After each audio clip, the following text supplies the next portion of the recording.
This is Autoline Daily, the show dedicated to enthusiasts of the global automotive industry. Last week, we reported that the Biden administration was looking at raising tariffs on Chinese cars. And now it looks like that will become official policy tomorrow. The Wall Street Journal reports that the administration will quadruple the existing 25% tariff, which means it will go to 100%. And then there's another 2.5% tariff on all imported cars, which also existed before. But it means the total would be 102.5%. The only Chinese-made cars coming into the U.S. at the moment are the Buick Envista and Envision, the Polestar models, the upcoming Volvo EX30, and the upcoming Lincoln Nautilus. And no doubt there's a few more we're missing. So the higher tariff will not have much of an immediate impact on the Chinese auto industry. It's more of a preemptive move, but it does not address the possibility that Chinese automakers could start making cars in Mexico and then export them to the U.S. But many countries around the world are worried that China is exporting its excess capacity to keep its auto industry healthy. Last month, sales of new cars in China fell 5.7% compared to a year ago and fell 9.4% compared to the month before.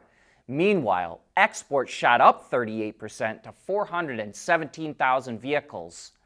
While Mercedes-Benz and Stellantis are not in favor of raising tariffs on Chinese cars in Europe, we're starting to see a political groundswell in the EU to prevent Chinese automakers from making major inroads. And yet, all this anti-China talk has not prevented Chinese automakers from tapping into U.S. capital markets to fuel future growth. Zeekr, which is a premium EV brand of Geely, launched a successful IPO on Friday on the New York Stock Exchange. Shares shot up 38% over the initial offering price of $21 a share. One reason why investors are bullish on Zeekr is that it's now selling more cars than NIO and XPeng. And while the stock prices of other EV companies like Tesla, Lucid, and Rivian have fallen sharply, they think that Zeekr could buck the trend.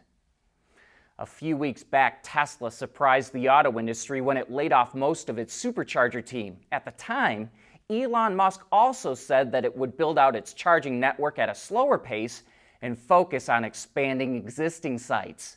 But now it looks like Musk is backtracking on that decision. On Friday, he posted on X that Tesla will spend $500 million this year to expand its supercharger network. He says that's on new sites, quote, not counting operational costs, which are much higher. Tesla's decision to cut its supercharger team was seen as a blow to the Biden administration's plan to grow out national EV charging because Tesla operates the largest network in the country. According to EV Adoption, Tesla installed more than 1,500 charging ports in the first quarter, which is 4 times as many as its closest competitor. The effort to organize Mercedes plant in Alabama starts today. Workers at the plant will vote this week on whether or not they want to join the United Auto Workers Union.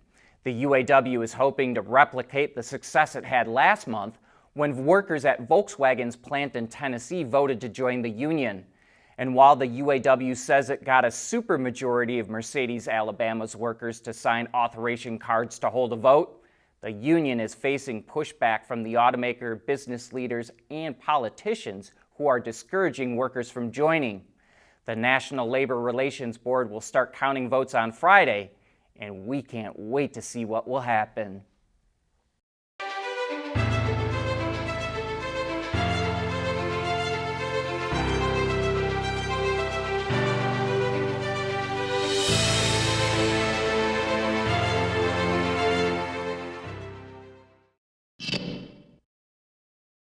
The first ever electrified Porsche 911 is ready for production, a 911 hybrid. It almost feels a little wrong just saying it, but there was also a time when I said the same about a Porsche SUV, and the company has put the powertrain to the test, from the extreme heat to the freezing cold, and claims the 911 hybrid has more grip and significantly more power. In fact, Porsche says it lapped the Nurburgring 8.7 seconds faster than a corresponding version of the current car. The official debut for the new 911 will take place on May 28th. But speaking of Porsche's lapping the Nurburgring, it's bringing a performance kit for the GT4 RS version of the Cayman to the US that slashes over 6 seconds off its time around the famous racetrack. And that's saying something, because even without the kit, the car has a nearly 500 horsepower 4-liter 6-cylinder engine and a laundry list of performance upgrades. But the $54,000 Manthe kit steps that up with adjustable coilover suspension that increases the front spring rate by 20%, unique wheels, and additional aero parts which nearly doubles the downforce. Or for another almost $6,000, you can add carbon fiber fender louvers and replace the rear spoiler for a larger gurney flap. Manthe started out as a German racing team in 1996 and also did upgrades for individuals. Porsche now owns 51% of the company and has come out with several Manthe kits for its cars. The slowdown in EV sales is causing a shortage of platinum. The World Platinum Investment Council is forecasting a platinum deficit of 476,000 ounces this year because of increased demand for catalytic converters used in ICE vehicles. Demand is at its highest level since 2017. Automakers have been using platinum as a substitute for palladium in catalytic converters because it was cheaper. But now, platinum is more expensive, so analysts believe that automakers will go back to palladium. Materials technology company Lyten has come a long way since we first spoke to CEO Dan Cook about its lithium-sulfur batteries back in 2021. It's now sending pouch cells that were made at its pilot line in California to major US and European automakers for commercial testing. Later this year, it will start delivering cylindrical cells and is also designing a larger factory to build batteries. There's several advantages to a lithium-sulfur chemistry. First, it doesn't use any nickel, manganese, or cobalt, and it's more energy dense than lithium batteries that do use those kinds of materials. It's also not as prone to thermal runaway, and the cells can be made using the same manufacturing equipment. There's been questions and concerns around the life cycle of sulfur batteries, but Lyten thinks it solved that problem by using 3-dimensional graphene on the cathode side and a lithium metal composite for the anode that improves stability and efficiency. Here's the first official uncamouflaged pictures we've seen of the BYD Shark. The Chinese automaker's first ever pickup truck will offer a plug-in hybrid powertrain with up to 480 horsepower and will also feature an active suspension system. And get ready for it, because Gasgoo reports the Shark will launch in Mexico tomorrow. But that brings us to the end of today's show. Thanks for tuning in.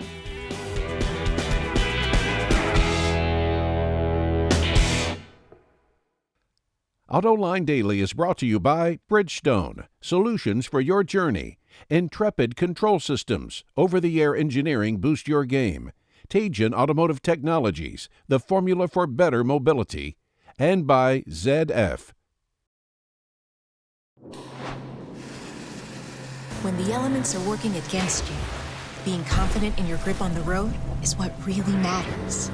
Bridgestone Alenza tires. Improved acceleration in wet conditions. Intrepid's NeoVi Pi, allowing automotive engineers to interface, capture, and monitor vehicle data using Raspberry Pi. As a matter of fact, it's the automotive industry's first robust platform for Raspberry Pi, featuring Intrepid CAN-FD technology and Raspberry Pi compute module.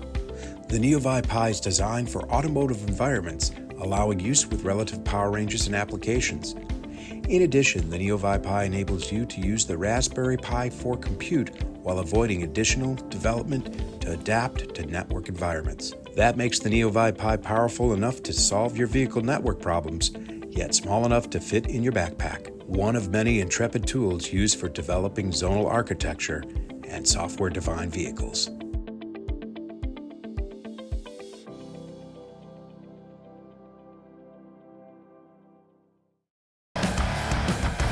There's nothing wrong with heavy metal, Hey, lighten up. But with world-class composite material, Teijin Automotive Technologies makes vehicles lighter, safer, and more eco-friendly.